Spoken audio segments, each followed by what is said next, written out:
Hello, welcome back. Here we are for our second podcast for Single and Dating in Vancouver. We are here with the lovely Leo-nominated Sheri Rabold. Hello. Hi. How are you? Good. Nice to see you. Nice to see you too. How are you feeling? The Leos are only a couple weeks away. I'm excited. Yeah, I think I've gotten over my shock, and I've just really embraced the whole thing. I'm super excited to go and represent the show. There's a group of us going. It's going to be fantastic. I think that the traction we're going to get from this is going to be lovely. And yeah, all I can say is that it's an honor and it's super exciting. It's an exciting time right now for the show, yeah. And I think it'll be exciting because a lot of the cast and crew are going to come with you to support you, so it's going to be a fun night. It's going to be a ball. You know, most of the time that we've all spent together has been on set, working really hard on the weekends, trying to get our days and stuff. So this will be a really nice opportunity to just sort of celebrate the work that we've done, the success that we've had this far, and kick back and relax a little, get dolled up and have a fun night out. That sounds great. Yeah. What else are you working on right now in between SADinVAN and prepping for the Leos? What else are you doing? I just booked an actor gig on a movie of the week called Run for Your Life. So I will be shooting that out in Abbotsford on Tuesday. Okay. And filming an audition today, actually, after the podcast for a part in a feature, playing a ballet teacher. Lovely. So we'll see how that goes. Fingers crossed that we nail that audition and that we book that part as well. And really just pumped to get back to camera in June. I think we are all just chomping at the bit to get back at it after a hiatus here. Yeah. I think that we're all feeling really strong and motivated to get back at it. Woo. And it's episodes 4, 5, and 6. Yes. It's exciting. Yes. Got some more good laughs coming, everybody. Love it. Love it. Well, we have some questions that have been sent in by fans. Our lovely favorite person ever, Christine Krupp, because we got her name right this time. Hi, Christine. Thank you for informing us and letting us know how we're supposed to be saying it. We wanted to make sure we gave you the due credit. Sent in a bunch of questions, so we're going to roll through some of these. All right. Okay, number 1. Do you have any insider stories that you can share from your stand-in days? Because you used to be a stand-in. Yes. I've got lots of insider stories. But no spoilers. No spoilers. No spoilers. Yeah. Standing In is how I met the illustrious Troy Mundell and Chad Riley, Troy McMaster and Chad SADinVAN on the show. And Standin definitely informed so much of what I'm doing now. It was an amazing exercise in the technical side of the film industry and what is expected of an actor when you show up on set. But that's all boring. So I will tell you a story that Troy... Only if you're not an actor. Yeah. Yeah. True Actors are like, tell me more. It's true. Another time. But for some juicy stuff, I have to tell you about a little trick that we played on Chad. Troy, Chad, and I had just met on the set of Stargate Universe. It was our first season. And I'm a prankster. And luckily, for some reason, I have the gift of being able to remain deadpan and really, really follow a joke all the way to the end. So Chad was actually a little newer to the set, I believe. Troy and I were there from the beginning because his character didn't start filming until a little bit in. So Troy and I and our other stand-in Brian had sort of seeded a little bit of a relationship. And there was a scene coming up where Chad's actor, Jamil, had to be nude. So... Of course, as a stand-in, when your actor is going to be nude, you don't have to be nude as well. But Chad was a little newer to the show, so we thought it would be funny if we told him, actually, this director of photography likes the stand-ins to be on point, and you're going to have to be naked for this to stand in. And so Chad was like, what? Really? And we're like, oh yeah, like you'll have to be... I said, I think they'll probably get you a thong or something to wear to cover your man bits. But pretty much you're going to be naked. So he took it hook, line, and sinker, and I coordinated with the wardrobe gal, Nancy, who is just a doll, who I'd worked on the previous Stargate franchises with, to come to set with this little nude-colored women's thong, and to walk up to Chad and go, so here's the thong that you'll be wearing in the scene when Jamil's nude, and it's a women's large, and so, you know, the fabric at the front of women's thongs isn't really broad enough to cover what a man might have. and not Cadillac. So she held up this long, and I just wish that at that time we'd had camera phones. The look on his face was just, he was astounded. Troy and Brian killing themselves. Nancy Knott played it deadpan, and then we actually let it play out for a bit of the day. He was sweating. I think he was just like, oh my God. And he was new, like we're all new to the show, so he wanted to do his job and not, ruffle any feathers. And then we finally let him off the hook, and man, I think that's going to go down in history as like one of the best pranks we've ever played. Yeah. So that was a good day on set. That's a good one. That was a good one. That's a juicy story. Yeah, we had a lot of good ones like that. That took the cake though. It was awesome. I kind of wish we'd heard that before we did the interview with Chad. I could have brought out a little thong and been like, so I hear you're well versed in wearing these. Next podcast. Next podcast. Yeah. Don't tell. Yeah, don't tell. Okay, we're gonna move on to the next question here. Christine wants to know, do you do yoga as well? Yes, I do. I started my yoga practice about 2.5 years ago, so I have a daily yoga practice, and I practice at Semper Vita Yoga here in Vancouver, and I actually took my 200-hour teacher training there last August. Beautiful. So I'm a certified yoga teacher. I'm not teaching yet. I sort of took it as personal development, didn't expect that I'd teach right away, but I know that I will at some point. Yeah. Yeah. Well, it's a handy tool to have. Yes. Yeah. Yes, absolutely. And she's a yogi too. Yes. Yes. we can like co-teach or something like that. Ooh. We need to do some business planning here. I like it. I like where this is going. Yes. Yes. All right. New friends on the set of SADinVAN. Yes. Lunchtime yoga. Yes. I think we need to teach a class for Michael specifically. Oh. Yes. He's the yogi on the show, right? As long as he doesn't wear those black tight things. Oh. Well, he can. Well, You can, Michael. you're not. Yeah. Be Great fun. question, Christine. I think you Yeah, it's a good one. gotten a little something going here. Yeah. Yeah, you're really influencing us. I like it. Another one. What tips would you give Ms. Wilson for an improved dating experience? And is there anything from your own life that you can share from your dating experiences? Oh, good grief. I have to admit that playing this character, being a woman who's dating, I really had to do a little bit of research because I have been with my husband for 15 years. We've been married for 8.5. And before that, I sort of just had a string of long-term relationships. So I haven't done really any dating ever in my life. Like, I've never just been out on a date with a guy for dinner and then not have it turn into a boyfriend of 5 years. So, advice for her dating. I would just say stick to your guns, sister. Yeah. Yeah. Play it real and keep those boys in check. Yeah. I think she's doing a good job. Yeah. Order the expensive wine. Ladies. I like it. Yeah. My husband's rolling his eyes right She always does. she always does.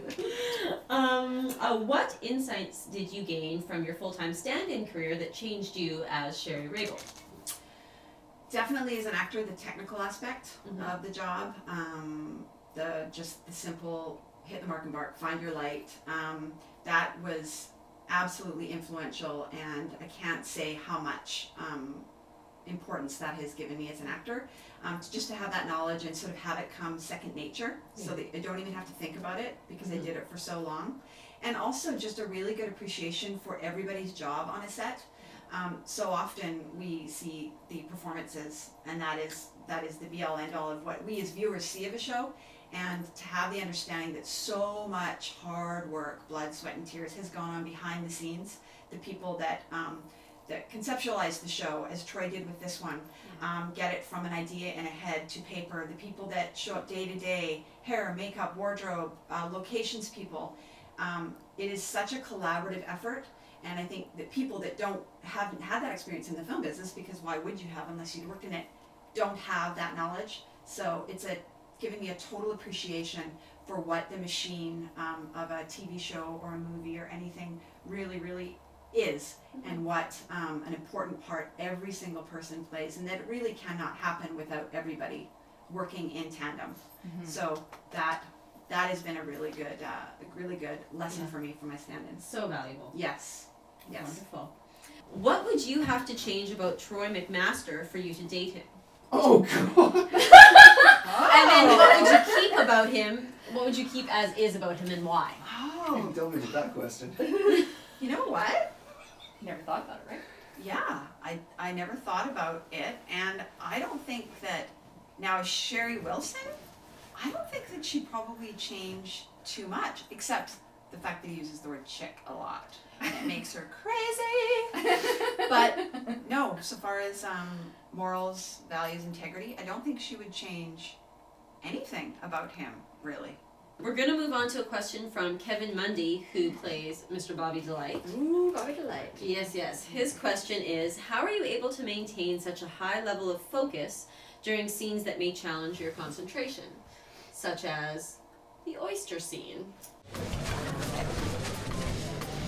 Just like warm-blooded animals, oysters are either male or female. Except oysters have gonads. You know what gonads are, right?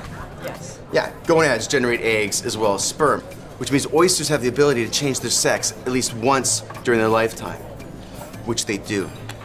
But as far as I'm concerned, female oyster, male oyster, whatever.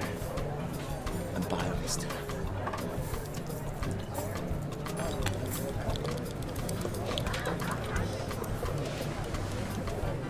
Look at my little friend. Oh, look at my little friend now. How are you just staring at that? How are you just holding it together? I think I'm like legitimately,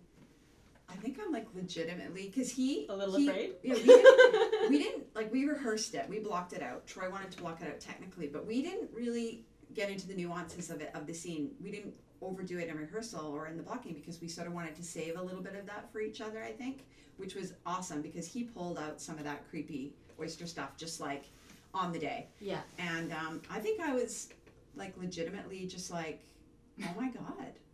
This is, and I was, is this happening? is this happening for her? Like, really? And I think when I, sort of to answer Christine's question, when I am on set like that and you're into the scene, I mean, we were, on this show, we've been so lucky because we've had locations that have been really, like, you can really feel like you're there. Great wardrobe, hair, makeup, and everybody's just been amazing. So you really feel like you're there, right? The production's done everything for us actors to make us really be able to immerse ourselves as much in the scene as possible, which is so important for concentration and focus. And I was reacting honestly, like I was not acting. I was reacting, like really as a woman. If there was a guy flailing a goopy oyster, what's the opposite of phallically for women? Flaccid. Of course you would know that. Whatever that would be, you know, really, yeah, it was genuine shock and horror, I think. Okay. We have a couple of questions here via text from Lisa Crows. The first one is she wants to know what you love most about filming in Vancouver. Oh my goodness, what's not to love? This city can be anywhere. We've got the mountains, we've got the ocean, we've got parts that look almost desert.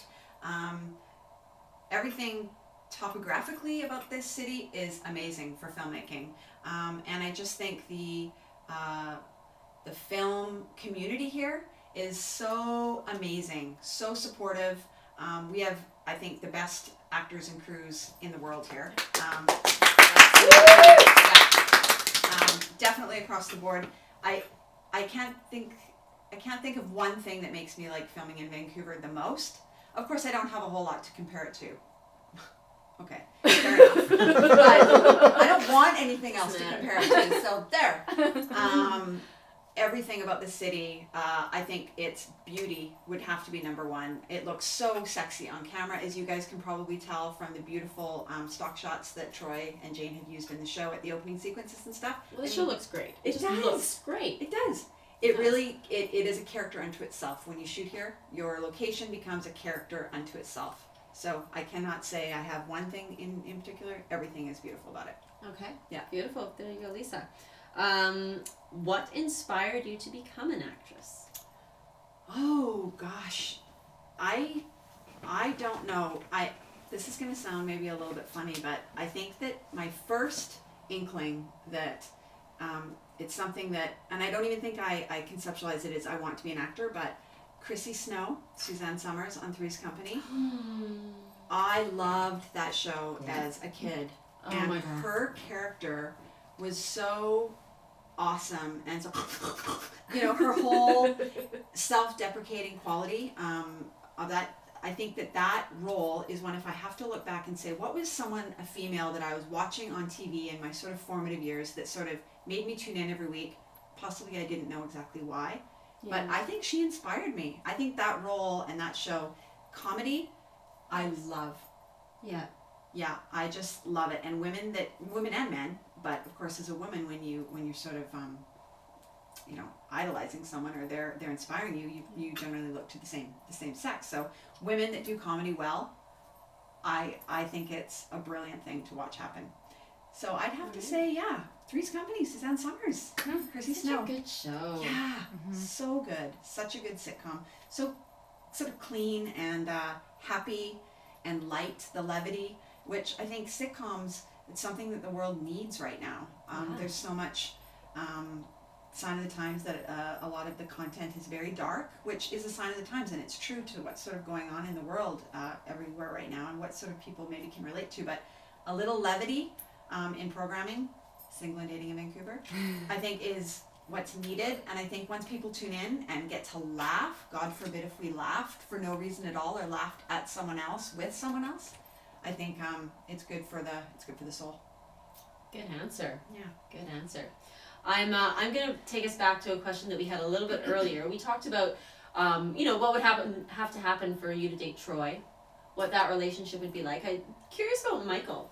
Oh. Why is nothing happening there? What would have to, you know, change, alter, modify about Michael for you to date him? Or maybe nothing. Maybe his yogic ways are all you need. I don't know.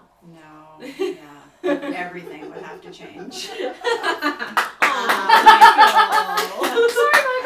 I love you, Michael. Little shorts. Yeah, Michael Robinson and your little shorts and stuff. I think their friendship is very, very interesting on the show because they seem to be at each other a lot. Yeah. Yet a lot of their scenes, you know, Troy has made the decision as director to couple them a lot in scenes where you see a lot of Sheri and Michael together. So it's obvious that they're choosing to spend their extracurricular time together. So there's something to that. But I think that they drive each other nuts in a way that both of them find unavoidable. It's almost like they can't stop. They can't stop they want more of each other, even though it seems to be that they drive each other crazy. Speaking as Sheri Wilson, as well as I know her, we'll get to know her better, but there would be a lot that would have to change in order for her to date him if she were cookie cuttering him into a man that she considered that way. Okay. Yeah. I don't know if she's thought about it consciously. Dun dun dun. Dun dun dun. See, Troy, are you listening? Are you listening? Good. But she loves him. Like, it's obvious. She loves all of her boys. There's no doubt about that. And I think that she'd go to the ends of the earth for any one of them. Yeah. Yeah. Yeah. Yeah. Well, I think that we have a clip here from the episode that you're nominated for, actually. So we're just going to take a look here. Here we go.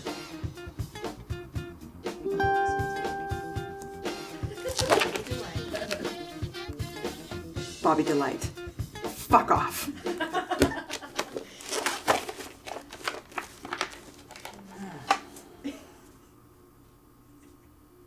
Yes. I want to know what she's reading. All right, so we just got one more question in via Facebook from Ramon Terrell, who plays Scott on the show. Allow me to read you some Facebook. Okay. Hey Sheri, Scott here. Hi, Scott. So I think as a gentleman, a man should make sweet, gentle let me try that again. I think as a gentleman, a man should make sweet, gentle love to oil and candles with a tap recording of the sounds of nature in the background. I'm guessing it's tape. I think it's supposed to be tape, sorry. My buddies, on the other hand, are crude and ill-refined. They say I should throw you on the bed, oil you up, and sop you up like a biscuit. Just grease you up and work you like a set of baby back ribs. See, that one made sense. The most important part. I think that's just absurd. Surely you do too, right? Well, Scott, number one, can you please, in our next episode, forward me the numbers of those friends of yours? And I can be a biscuit. I may not be Bobby the Light's oyster, but I can be a biscuit. Hey-oh. You know what? It's all good. Whatever you're doing, just keep doing it. You know, I'm a giving lover, and if it's working for you, then it's definitely working for me. Yeah, we'll see. We'll check you out in episode 104. We'll see what happens. We'll see who wins this round of the sexual knock knock. It's so beautiful. Yeah, What you so said. beautiful. It's just so beautiful. Yeah. Yeah. But he does go for the expensive oil and candles because Scott is a man of refinement. He's That a I do gentleman. appreciate. He's gentle man. Yeah. But I do appreciate his touches. All right. Well, thank you for being here. It was lovely to meet you. Thank And you. Thanks for all your questions, cast, Yes. crew, and Christine. Woo! That was awesome. We will, and Lisa, yes, absolutely. We will see And you next Ramon. time. Ramon, Scott, Bobby. Everybody. Everybody. Yeah. Everybody's getting in on it. It's great. So Yeah. next time you have questions, just send them in for anybody. We'll get some answers for you. Thank you, you. Willa. Bye. Thank you.